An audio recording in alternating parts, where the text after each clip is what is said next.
estamos estudiando el libro de Pedro, ¿verdad? Primera epístola de Pedro, y así que vamos a continuar con este estudio. Y lo abrimos en capítulo 1. El versículo vamos a leer desde los versículos 3 al 12. Primera de Pedro, capítulo 1, versículos 3 al 12. Dice la palabra del Señor en Primera de Pedro, capítulo 1, versículo 3. Bendito el Dios y Padre de nuestro Señor Jesucristo, que según su gran misericordia y por la resurrección de Jesucristo de los muertos nos hizo renacer a una esperanza viva, a una herencia incorruptible, inmaculada e imperecedera, herencia que está reservada en los cielos para vosotros, que sois protegidos por el poder de Dios, mediante la fe, para alcanzar la salvación que está preparada para ser manifestada en el tiempo final. Por lo cual vosotros os alegráis, aunque ahora un poco de tiempo, si es necesario, tengáis que ser afligidos en diversas pruebas. Si el oro, que es perecedero, se prueba con fuego, cuánto más vuestra fe, que es de más valor, debe ser sometida a prueba. Así que al ser probada, vuestra fe se convertirá en motivo de alabanza, gloria y honra cuando se manifieste Jesucristo. Vosotros, los que amáis sin haberlo visto y que creéis en Él, aunque ahora no lo veáis, os alegráis con gozo inefable y glorioso, pues estáis alcanzando la meta de vuestra fe, que es la salvación de vuestras almas. Los profetas que anunciaron la gracia destinada a vosotros, indagaron e investigaron con toda diligencia acerca de esta salvación. Ellos pretendían descubrir en qué circunstancia y a qué tiempo se refería el Espíritu de Cristo que estaba en ellos, cuando anunciaba de antemano los sufrimientos de Cristo y la gloria que vendría después de tales sufrimientos. Y se les reveló que no para sí mismos, sino para nosotros, administraban las cosas que ahora os son anunciadas por los que han predicado el Evangelio por el Espíritu Santo enviado del cielo. Aún los mismos ángeles anhelaban contemplar estas cosas. El Señor bendiga su palabra. Señor y Padre, en esta mañana, Señor, hemos leído tu palabra y queremos, Señor, que seas tú dirigiendo nuestras vidas, nuestros corazones, nuestras mentes, y que podamos entender lo que tú tienes para nosotros, que podamos atesorárnoslas en nuestra vida y que podamos ponerla en práctica, Señor. Oh Padre, en el nombre de Jesús nos ponemos en tus manos, sabiendo que tú nos vas a bendecir en esta mañana, Padre. Gracias, Señor. En el nombre de Jesús, una vez más. Amén. ¿A quiénes les gusta cantar? A Jonas seguro le gusta cantar, ¿verdad? Y hay algunos más que les gusta cantar, ¿verdad? Y algunos les gusta cantar, pero por allí en secreto, en casa, en la ducha, ¿verdad? En la ducha son grandes cantantes, algunos, no todos, por favor, no todos tienen el mismo gusto. Algunos lo hacen bien. Cristina dice, yo no. Tú eres de los míos, Cristina, tú eres de los míos. Lo hacen bien, o algunos regular, o algunos lo hacen francamente fatal, como había dicho yo antes, ¿verdad? Yo no soy uno de estos, a pesar de que estudié un poco de música hace algunos años, pero nunca fue mi fuerte cantar. Podía tocar algún instrumento, pero cantar ya. Ahí las asignaturas las iba aprobando con el 5 raspadito, porque ya querían aprobarme, si no. En canto, ahora en instrumento ya era otra cosa. Pero bueno, ¿verdad? Creo que de todas maneras, lo hagamos bien o mal, pues siempre nos alegra cantar, ¿verdad? Y cuando lo hacemos al Señor. Y el apóstol Pedro sigue, se puede decir, la introducción de esta primera carta con una profunda voy a decir esta palabra, pero la voy a traducir. Doxología, algunos la habrán escuchado. ¿Qué quiere decir? Alabanza, ¿verdad? Con esta profunda alabanza respecto a qué cosa? A la maravilla de la salvación. Por eso hablaba de cantar, de la alabanza, ¿verdad? Creo que Pedro consideró esencial comenzar el cuerpo ya de la carta que estaba dirigiendo a estas personas que estaban en exilio, que estaban siendo enfrentadas a una persecución por parte de Roma, decirles que lo hagan con alegría, con gozo. Creo que la doxología o la alabanza de Pedro tiene componentes que ayudan a los creyentes a alabar a Dios de una manera más inteligente, podríamos decir. Creo que era una forma de ayudar a la iglesia a captar algunas cosas para sus vidas, como la herencia eterna que tenían prometida, como el bendecir y adorar a Dios con mayor plenitud. La carta sabemos que estaba dirigida a los judíos que vivían fuera de Palestina, ¿verdad? La semana pasada Paco nos recordó dónde estaban, ¿verdad? Lo dice aquí en los primeros versículos, que estaban como extranjeros dispersos ¿en dónde? En Ponto, Galacia, Capadocia, Asia y Bitinia. Allí a ellos estaba dirigido, estaban fuera de sus lugares, ¿verdad?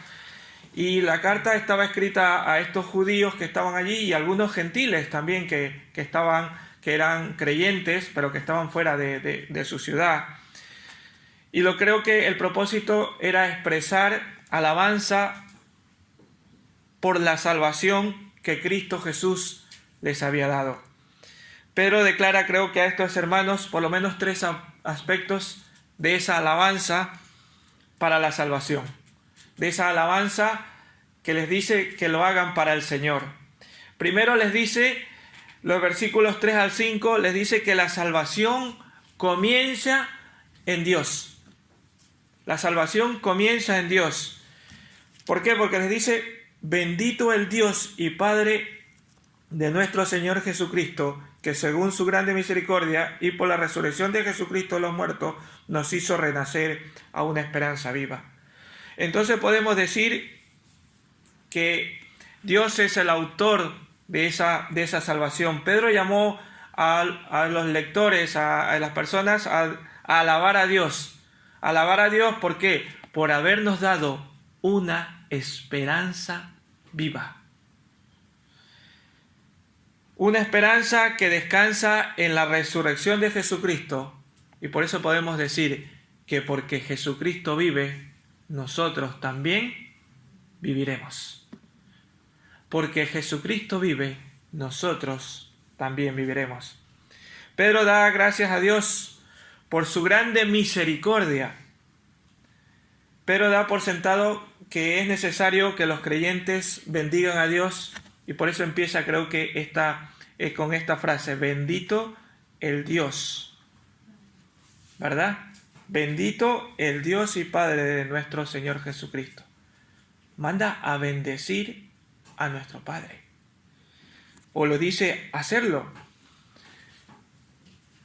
El apóstol, y creo que le implora a adorar a Dios e implora a los demás a hacer lo mismo. En nuestra cultura oímos muchas veces a los padres elogiando a los hijos. Suele pasar eso, ¿verdad? Los padres, las madres elogian a sus hijos. Les dicen, por ejemplo, qué guapos que son. Y a veces no son tan guapos. ¿A que sí, verdad? Las madres, los padres los ven guapísimos a sus hijos. Pero el que está de fuera dice, bueno. Es verdad, ¿no? Es así, para toda madre, para todo padre, guapísimo el hijo. O también les dice, oye, es que mi niño o mi niña se porta muy bien. Y después es un bicho.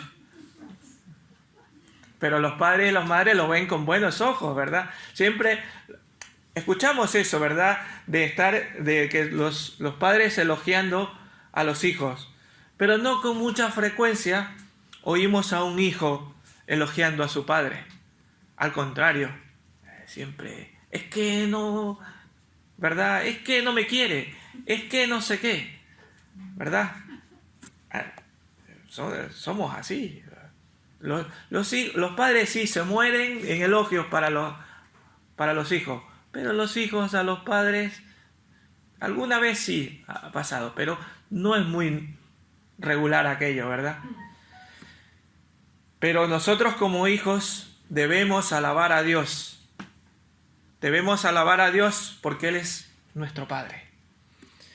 Dios no elogia al hombre, pero el hombre debe alabar, debe elogiar el nombre de Dios, como dice aquí, porque es nuestro Padre. Y elogiarlo, ¿por qué? Por la misericordia que ha tenido para con nosotros. Dice, bendito el Dios y Padre de nuestro Señor Jesucristo, que según, ¿qué cosa? Su gran misericordia. Esa misericordia que tanto Pedro como sus lectores habían recibido a través de una nueva vida, una esperanza viva, una herencia sin contaminación y eterna, como dice al final casi del versículo 4. La frase creo que enfatiza el gran cambio que toma lugar en el momento de la conversión, ¿verdad? Dios ha sido excesivamente misericordioso con nosotros, ¿verdad? Porque si nos atenemos a la ley, la mayoría de nosotros a lo mejor estuviéramos muertos, ¿verdad?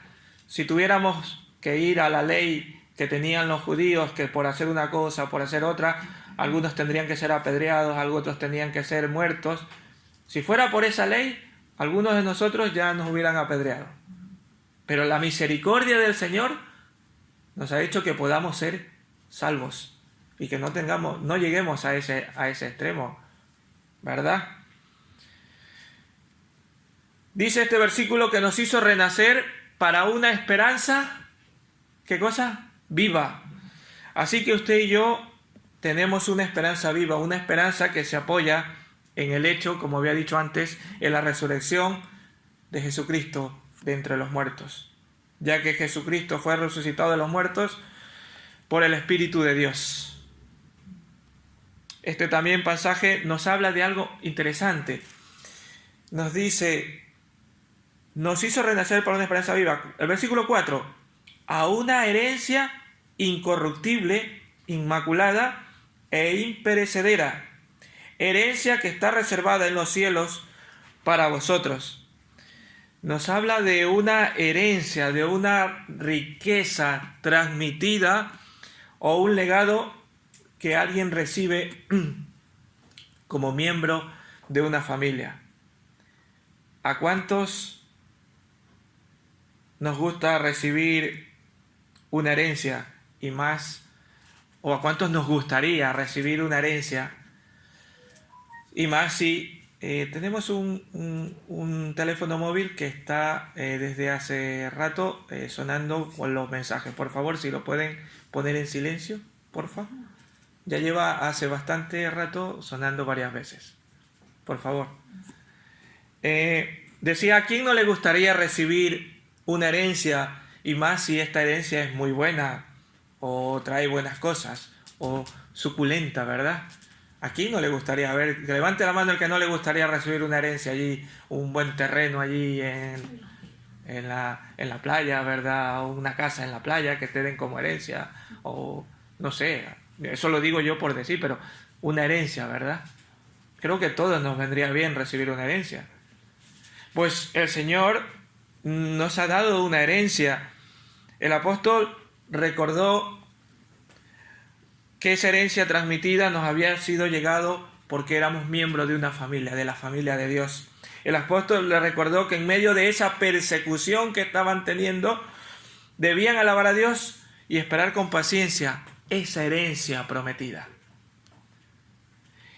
Las palabras de Pedro recuerdan una exhortación que dijo Pablo a los colosenses. Vamos a buscarlo. Colosenses 3, versículos 1 y 2.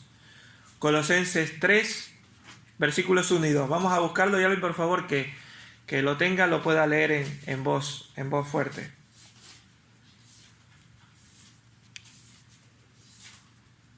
Colosenses 3, versículos 1 y 2.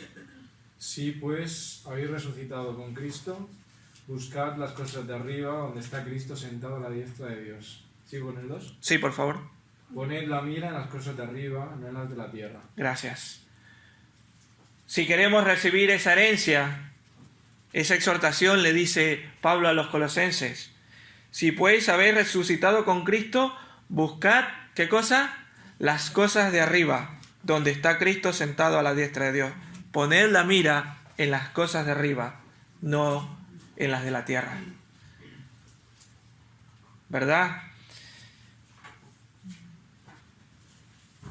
Y no podemos experimentar nuestra herencia, o no podemos llegar a tener esa herencia si no hemos nacido de nuevo. Sería como recompensar o llevar a un hombre ciego a mostrarle un atardecer, ¿verdad? Porque usted podría ver el hombre ciego un atardecer.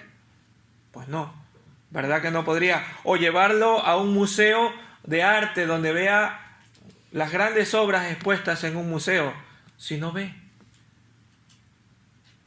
Para obtener esa herencia, para obtener esa herencia prometida por parte del Señor, debemos nacer de nuevo. Nuestra herencia es como la herencia que tuvo Aarón. Aarón tuvo herencia, todo el pueblo de Israel fue dado terrenos y cosas y sitios donde tenían, pero a Aarón no. Aarón lo que dijo: tú te vas a encargar de ser el sacerdote y la herencia va a venir de parte mía, de parte de Dios, le dijo, de parte mía. Así Dios nos da una herencia, que no la estamos viendo, que no es dinero lo que nos va a dar el Señor, pero sí nos va a dar una herencia que está allí prometida y esperando por nosotros. Dios es el principio y es el fin de dicha salvación. Dios tomó la iniciativa para salvarnos, ¿verdad? Como sabemos, Dios envió a su Hijo a morir por nuestros pecados. Eso lo sabemos. Y Dios nos guarda como su patrimonio. Versículo 5 dice que sois protegidos por el poder de Dios mediante la fe para alcanzar salvación que está preparada para ser manifestada en el tiempo final. Que sois protegidos. Aquí la frase clave, podríamos decir, es protegidos por el poder de Dios. Enfatiza el poder de Dios protegiéndonos, guardándonos, podríamos decir. Y nos deja una sensación, esta frase nos deja una sensación de seguridad frente a todo aquello que nos pueda sobrevenir o aquello que no podamos entender o que amenaza nuestra supervivencia en este mundo. Dios nos protege. ¿Creen ustedes que Él puede guardarle? Yo creo que todos los que estamos aquí podemos decir que sí, ¿verdad? Que Dios nos protege, que nos guarda, ¿verdad? Y a veces nos causa un poco de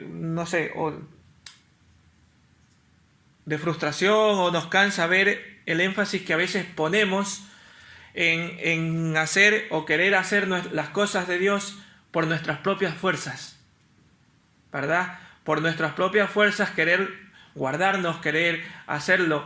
Eso nos pasa también cuando estamos sirviendo en la obra del Señor, ¿verdad? Cuando estamos sirviendo, nos olvidamos de preguntar si esa es la voluntad de Dios y nos afanamos y por nuestra propia fuerza y nuestro propio ímpetu seguir adelante y queremos hacerlo y vamos para adelante. Y a veces no nos hemos detenido a decirle: Señor, ¿es tu voluntad lo que estoy haciendo o lo que quiero hacer? Me ha pasado a mí, lo digo por experiencia propia. Cuando era joven, porque ya ahora ya hace años que dejé de ser joven, me pasaba eso. Quería hacer cosas y estaba dispuesto. Me pasaba como a Michelle ha dicho ahora: donde haga falta, ahí estaba Freddy. Era multiservicio. A mí me pasaba bastante parecido a lo que ella ha dicho esta mañana. Donde haga falta, yo estaba allí. Pero no me detenía a pensar, ¿es la voluntad del Señor que yo esté haciendo esto? ¿Es la voluntad del Señor que yo pueda hacer esto o lo otro? Y después, cuando estaba yo trabajando, me venían y me decían, ¿pero por qué lo has hecho? No tenías que haberlo hecho. Entonces venía mi frustración. Y entonces y después, pues con el tiempo aprendí a decir, claro, si es que no puse en la voluntad del Señor. No le pregunté primero a Dios si esto era la voluntad de lo que tenía que hacer. Cuidado, eso nos pasa en la obra del Señor, y nos puede pasar en nuestra vida, con las preocupaciones, con las dificultades, ¿verdad? Y no, primero le planteamos al Señor, Señor, ¿es tu voluntad que así sea? Quisiera indicar algo aquí, que algunos dicen que algunos dicen que si seguimos ciertas reglas podemos llegar a ser creyentes suficientemente aprobados. Pero me pregunto si estas personas que piensan esto de esa manera han alcanzado algún nivel celestial el cual nosotros no hemos podido llegar. Yo no lo sé. Yo, por ejemplo, por mí, humanamente hablando, no me creo ni suficiente ni aprobado. Yo creo que en este sentido pienso cada día en mi vida que soy como dijo el apóstol Pablo. Vamos a leerlo. Filipenses 3, del 12 al 14. Filipenses 3, del 12 al 14. Alguien que lo lea también, por favor.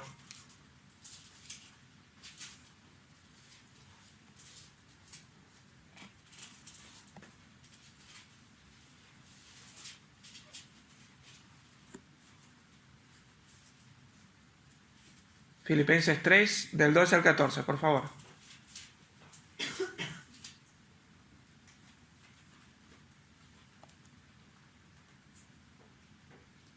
¿No hay un voluntario? No que lo haya alcanzado ya, ni que ya sea perfecto, sino que prosigo, por ver si logro asir aquello para lo cual fui también asido por Cristo Jesús. Hermanos, yo mismo no pretendo haberlo ya alcanzado, pero una cosa hago, olvidando ciertamente lo que queda atrás y extendiéndome a lo que está delante. Prosigo a la meta, al premio del supremo llamamiento de Dios en Cristo Jesús. Ajá. No que ya lo haya alcanzado, decía Pablo, y yo también pienso de la misma manera. Soy un siervo inútil, pero que el Señor, por su misericordia, me ayuda a seguir en la obra.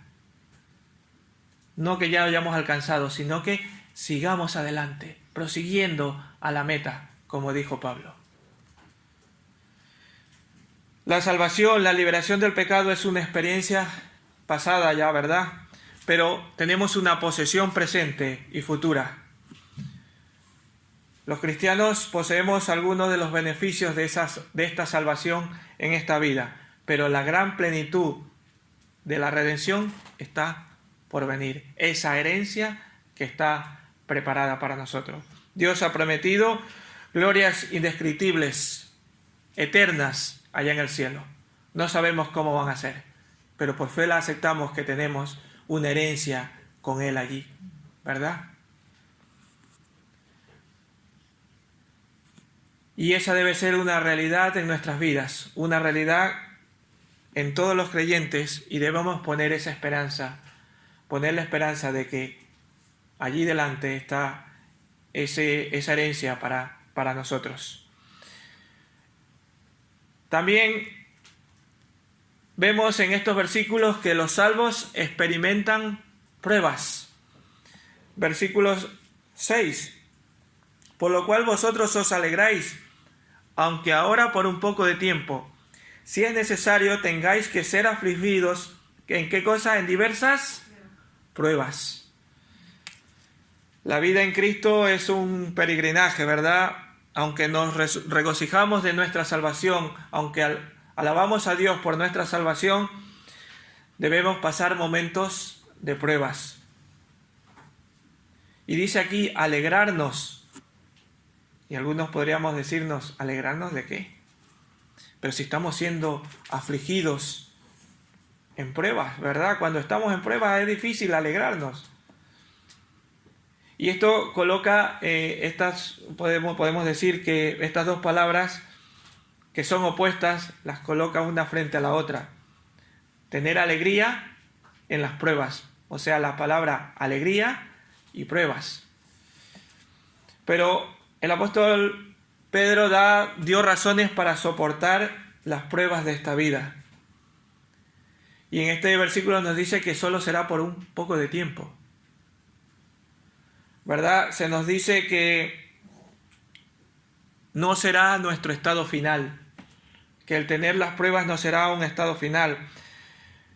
Pedro, podemos decir que aduce que el cristiano no busca la prueba o el dolor, sino que viene si es necesario. Los problemas llegan si es necesario, es decir, que deben cumplir un propósito en la vida de los creyentes. Y yo he hecho una pequeña lista y vamos a intentar de ser un poco rápido porque si no, no nos alcanza el tiempo. Porque tengo una lista de las cuales a lo mejor Dios utiliza para todo creyente. Y vamos a buscar un versículo y por favor intentar ser lo más rápido para que alguien lo pueda leer. Dios usa las pruebas para hacernos humildes a cada creyente. 2 de Corintios 12, versículos 7 al 10. Aquí hay un hombre que es, podríamos decir, probado, y él dice y ora porque se le ha quitado, pero no, la prueba sigue allí. 2 de Corintios 12, 7 al 10. Alguien que lo lea también, por favor, en voz alta. Adelante, Cristina. Y para que la grandeza de las revelaciones no me exaltase desmedidamente, me fue dado un aguijón en mi carne, un mensajero de Satanás que me abofetee, para que no me enaltezca sobremanera. Respecto a lo cual 3 veces he rogado al Señor que lo quite de mí. Y me ha dicho, bástate mi gracia, porque mi poder se perfecciona en la debilidad. Por tanto, de buena gana me gloriaré más bien en mis debilidades, para que repose sobre mí el poder de Cristo. Por lo cual, por amor a Cristo, me gozo en las debilidades, en afrentas, en necesidades, en persecuciones, en angustias, porque cuando yo soy débil, entonces soy fuerte. Gracias. Pablo estaba diciendo, el Señor me tiene en esta prueba, en esta dificultad, ¿para qué? Para que no se me enorgullezca, ¿verdad? Para que mi humildad se mantenga donde debe de estar. Y el Señor le dice, bástate en mi gracia, tú no necesitas esto, tú sigue adelante. Para a veces utiliza las pruebas, ¿para qué? Para hacernos humildes. También utiliza a veces las pruebas para separarnos de las cosas del mundo e indicarnos el camino al cielo. Juan 16, 33, por favor.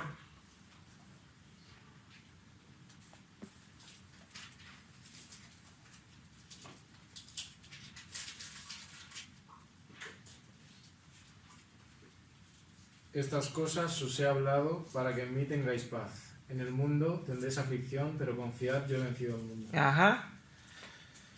Para separarnos del mundo, porque confiar, estar indicándonos que allí está el camino. También a veces nos enseña para valorar la bendición divina y algo que ha puesto como el dolor de la vida. En el mismo carta a Pedro, capítulo 4, versículo 13. Vamos a 1 de Pedro 4, 13.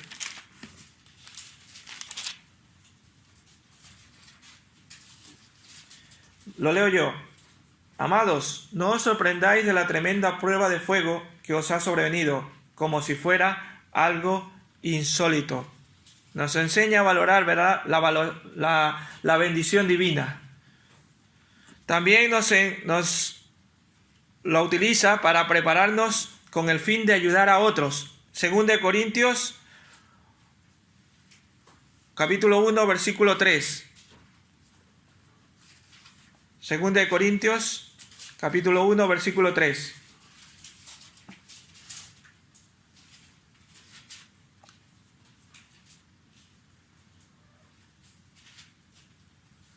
Bendito sea el Dios y Padre de nuestro Señor Jesucristo, Padre de misericordia y Dios de toda consolación. Segunda de Corintios 1. Sí. Sí, está bien.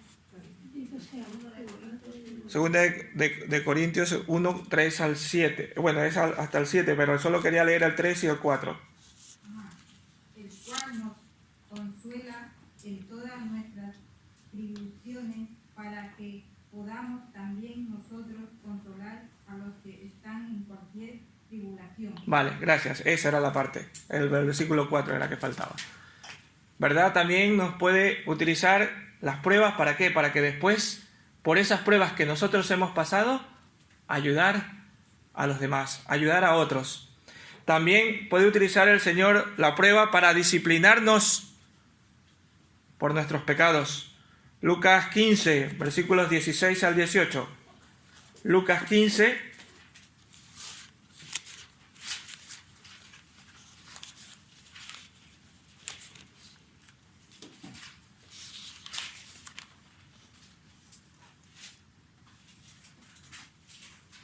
y deseaban llenar el vientre de las algarrobas que comían los cerdos, pero nadie le daba.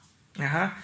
Este habla de un hombre que se portó mal con su padre, ¿verdad? Pidió su herencia y se fue. Y después pasó por diferentes dificultades y pruebas y entonces se dio cuenta, hasta deseaba comer lo que los cerdos comían, ¿verdad? Y lo hizo pasar por esas pruebas para darse cuenta de su pecado, de su error. Y a veces el Señor utiliza también para disciplinarnos las pruebas. Y por último, nos ayuda a fortalecer el carácter espiritual. Romanos 5:3.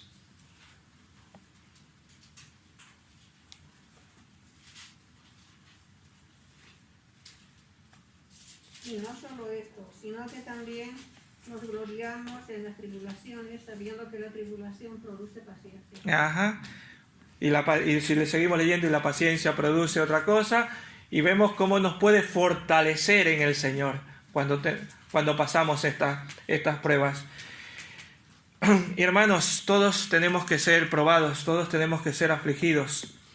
Y a veces no solo un dolor físico, sino también una angustia mental, o si no incluso tristeza, congojas, disolución, ansiedades, ¿verdad? Pero debemos pasar por estas pruebas y el Señor siempre tiene la salida al final de estas pruebas. Siempre nos enseña algo para nosotros. Entonces podemos decir que las pruebas tienen un propósito en la providencia de Dios, que es probar nuestra fe. Y vemos que la vida en Cristo hay que vivirla en fe. Los creyentes no habían visto al Señor. Algunos de nosotros hemos visto a Jesús personalmente, ninguno. Pues estos creyentes tampoco, la mayoría de ellos, no habían visto a Jesús. Pero habían creído, ¿por qué? Porque les había sido predicado. Habían creído, habían tenido su amor y habían puesto su confianza en Dios. Versículo 8. Vosotros que lo amáis, que cosa sin haberlo visto, y que creéis en él, ahora no lo veáis, os alegráis con gozo inefable y glorioso. Amor y confianza, dos ingredientes fundamentales en cualquier relación significativa. Y ellos la tenían el amor a Dios y la confianza en Dios, de que habían sido salvos. Son dos palabras o dos ingredientes fundamentales en una relación. ¿Qué pasa cuando en una pareja no hay una de estas dos? Complicado, ¿verdad? Si no hay amor, pues rápidamente se puede llegar a a separar, a quebrar esa relación, ¿verdad? Y cuando no hay confianza también pasa lo mismo. Amor y confianza, ¿verdad? El amor de estos hermanos era un amor ágape. Cuando decimos un amor ágape, un amor de Dios. No era un amor familiar, filius, como se dice, ¿verdad? No era un amor familiar, sino un amor de parte de Dios.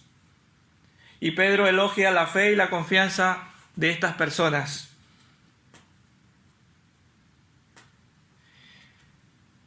También dice la palabra del Señor que la salvación tiene sus testigos. Vamos al versículo 10. Los profetas que anunciaron la gracia destinada a vosotros indagaron e investigaron con toda diligencia acerca de esta salvación. La salvación fue profetizada en el pasado, pero fue cumplida después, ¿verdad? Sin duda, Pedro hace referencia a estos profetas porque ellos anunciaron que habría de venir ese Cristo Salvador, que años después se cumplió. Pedro no buscaba comprobar la certeza de sus enseñanzas de la salvación, demostrando que estaba de acuerdo con aquellos profetas, sino al contrario, lo que él buscaba era animar a los lectores a que sigan teniendo esa confianza, que había pruebas irrefutables de que ese Cristo que había venido era el Hijo de Dios. Y la salvación tendría su cumplimiento en el futuro. Algunos fue 750 años después. Pero ese Cristo revelado había sido manifestado, había sido anunciado por los predicadores de ese evangelio que en ese momento llegaba a ellos. Y que también llegó a nosotros de alguna manera, ¿verdad? Muchos años o miles de años después llegó a nosotros. En algunos sitios de donde somos, o aquí, o algunos llegaron aquí y conocieron al Señor aquí. Llegó esa salvación a sus vidas aquí, ¿verdad? Estamos viviendo, hermanos, en el tiempo del ministerio donde el Espíritu Santo nos hace ver que nos equivocamos, que es el tiempo de la gracia de Dios, ¿verdad? Es el tiempo del regalo de Dios. Es el tiempo en el cual cada día en nuestras vidas debemos tomar en serio las cosas de Cristo, que cada día nos revela en su palabra. Y entonces, ¿qué debemos de hacer nosotros ahora a la luz de esta luz, a la luz de esta palabra de Dios? Ir y proclamar y decir, la salvación ha sido posible o es posible por la fe en Cristo Jesús. Solo es posible poniendo nuestra fe en Cristo Jesús. Pedro anima a sus lectores y creo que a nosotros en el día de hoy a afirmar nuestra fe en Jesucristo. Nuestra salvación está basada en Cristo, en un Cristo vivo, en un Cristo resucitado. Por lo tanto, hay una esperanza cualesquiera que sea nuestra circunstancia. No importa lo que estemos pasando, no importa las pruebas que estemos pasando, las superaremos con Cristo Jesús, con la ayuda del Espíritu Santo, y llegaremos a esa herencia que tenemos prometida de parte de Dios para cada uno de nosotros. Que el Señor les bendiga y que tomemos esta alabanza por la salvación que dijo Pedro a estos hermanos, que nosotros también la hagamos nuestra y que podamos estar confiados en Cristo, nuestro Señor y nuestro Salvador. Amén.